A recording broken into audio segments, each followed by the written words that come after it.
ಸಚಿವ ಜಮೀರ್ ಅಹಮದ್ ಖಾನ್ ಅಕ್ರಮ ಆಸ್ತಿ ಗಳಿಕೆ ಪ್ರಕರಣ ವಿಚಾರ ಸಂಬಂಧ ಸಚಿವ ಜಮೀರ್ ಅವರ ಪಿಎಸ್ ಮನೆ ಮೇಲೆ ಲೋಕಾಯುಕ್ತ ರೇಡ್ ಮಾಡಿದೆ. ಪರ್ಸನಲ್ ಸೆಕ್ರೆಟರಿ ಮನೆ ಮೇಲೆ ಲೋಕಾಯುಕ್ತ ರೇಡ್ ಆಗಿರೋದು. ಬೆಂಗಳೂರಿನ ಹಲಸೂರು ಮನೆ ಸೇರಿದಂತೆ 10 ಕಡೆಗಳಲ್ಲಿ ದಾಳಿ ಮಾಡಲಾಗಿದೆ ಲೋಕಾಯುಕ್ತ ಅಧಿಕಾರಿಗಳಿಂದ. ಸಚಿವ ಜಮೀರ್ ಪರ್ಸನಲ್ ಸೆಕ್ರೆಟರಿ ಸರ್ಫರಾಜ್ ಇವರ ಬೆಂಗಳೂರಿನ ಮನೆ, ಕೊಡಗಿನ ಮನೆ, ರೆಸಾರ್ಟ್ಗಳ ಮೇಲೆ ಲೋಕಾಯುಕ್ತ ಅಧಿಕಾರಿಗಳು ದಾಳಿ ಮಾಡಿದ್ದಾರೆ. ಲೋಕಾಯುಕ್ತ ಪೊಲೀಸರಿಂದ ದಾಖಲೆಗಳನ್ನು ಪರಿಶೀಲನೆ ಮಾಡಲಾಗ್ತಾ ಇದೆ. ಅಕ್ರಮ ಆಸ್ತಿ ಗಳಿಕೆಯ ಅನುಮಾನದ ಮೇರೆಗೆ, ದೂರಿನ ಮೇರೆಗೆ, ಖಚಿತ ಮಾಹಿತಿಯ ಮೇರೆಗೆ ರೇಡ್ ಮಾಡಲಾಗಿದೆ.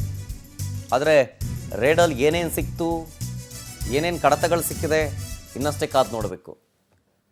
ಇವರೇ ಜಮೀರ್ ಅಹಮದ್ ಖಾನ್ ಅವರ ಪಿಎಸ್ ಸರ್ಫರಾಜ್ ಅಂತ. ಇವರ ಬೆಂಗಳೂರಿನ ಮನೆ ಮೇಲೆ ದಾಳಿ ಮಾಡಲಾಗಿದೆ. ಆಮೇಲೆ ಕೊಡಗಿನ ಮನೆ, ರೆಸಾರ್ಟ್ಗಳ ಮೇಲೂ ಕೂಡ ಲೋಕಾಯುಕ್ತ ಅಧಿಕಾರಿಗಳು ದಾಳಿಯನ್ನು ಮಾಡಿದ್ದಾರೆ, ಪರಿಶೀಲನೆ ಮಾಡ್ತಾ ಇದ್ದಾರೆ. ಟೋಟಲ್ ಆಗಿ ಬೆಂಗಳೂರು ಸೇರಿ 10 ಕಡೆಗಳಲ್ಲಿ ದಾಳಿ ಮಾಡಲಾಗಿರೋದು.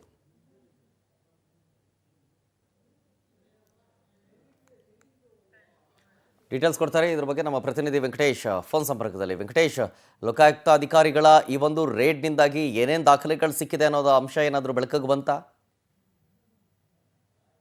ಸದ್ಯ ಈಗ ಏನು ಜಮೀರ್ ಆಪ್ತ ಪಿಎಸ್ ಸರ್ಫರಾಜ್ ಅವರ ಮನೆ ಹಾಗೂ ಕೊಡಗಿನಲ್ಲಿರುವಂತಹ ರೆಸಾರ್ಟ್ಗಳ ಮೇಲೆ ಕೂಡ ಲೋಕಾಯುಕ್ತ ಪೊಲೀಸರು ದಾಳಿಯನ್ನ ಮಾಡಿದ್ದಾರೆ. ದಾಳಿಯ ಸಂದರ್ಭದಲ್ಲಿ ಕೆಲವು ದಾಖಲೆ ಪತ್ರಗಳನ್ನ ಕೂಡ ಪರಿಶೀಲನೆ ಮಾಡುವಂತಹ ಕೆಲಸವನ್ನ ಮಾಡ್ತಾ ಇರುವಂತಹದ್ದು. ಯಾಕಂದ್ರೆ ಇಷ್ಟು ಬೇಗ ಅವರಿಗೆ ಸಂಬಂಧಪಟ್ಟಂತದ್ದು ವಶಪಡಿಸಿಕೊಳ್ಳಕ್ಕೆ ಸ್ವಲ್ಪ ಪೊಲೀಸರಿಗೂ ಕಷ್ಟ ಅನಿಸಿದ್ದು. ಹಾಗಾಗಿ ಪರಿಶೀಲನೆಯನ್ನ ಮಾಡ್ತಾ ಇದ್ದಾರೆ. ಈ ಸಂದರ್ಭದಲ್ಲಿ ಯಾವ್ದಾದ್ರು ಅಕ್ರಮವಾಗಿ ವ್ಯವಹಾರ ಆಗಿದೆ ಅನ್ನೋದ್ರ ಬಗ್ಗೆ ಕೂಡ ದಾಖಲಾತಿಗಳನ್ನ ಕಲೆ ಹಾಕ್ಬೇಕಾಗುತ್ತೆ. ಆ ಒಂದು ನಿಟ್ಟಿನಲ್ಲಿ ಕೂಡ ಪೊಲೀಸರು ಈಗ ಕೆಲಸವನ್ನ ಮುಂದುವರೆಸಿದ್ದಾರೆ. ಇದರ ಬೆನ್ನಲ್ಲೇ ಕೂಡ ಕೊಡಗು ಸೇರಿದಂತೆ ಕೆಲವು ಭಾಗಗಳಲ್ಲಿ ಅವರು ರೆಸಾರ್ಟ್ಗಳೇನು ಮಾಡಿದ್ರು ಅಲ್ಲಿ ಕೂಡ ಈಗ ಪರಿಶೀಲನೆ ಕಾರ್ಯ ಮುಂದುವರೆದಿದೆ. ಸದ್ಯ ಇದುವರೆಗೂ ಕೂಡ ಯಾವುದೇ ರೀತಿಯಾದಂತಹ ಒಂದು ದಾಖಲೆ ಪತ್ರಗಳು ಆಗ್ಲಿ ಅಕ್ರಮವಾಗಿ ಮಾಡಿರುವಂತಹ ವಿಚಾರಕ್ಕೆ ಸಂಬಂಧಪಟ್ಟಂತೆ ಮಾಹಿತಿ ಇಲ್ಲ. ಈಗಲೂ ಇನ್ನೂ ಕೂಡ ಶಿವಪ್ರಸಾದ್ ದೇವರಾಜ್ ಅವರ ನೇತೃತ್ವದಲ್ಲಿ ಈಗ ದಾಳಿ ಕೂಡ ಮುಂದುವರೆದಿರುವಂತಹದ್ದು. Okay, thank you Venkatesh ಡೀಟೇಲ್ಸ್ಗಾಗಿ.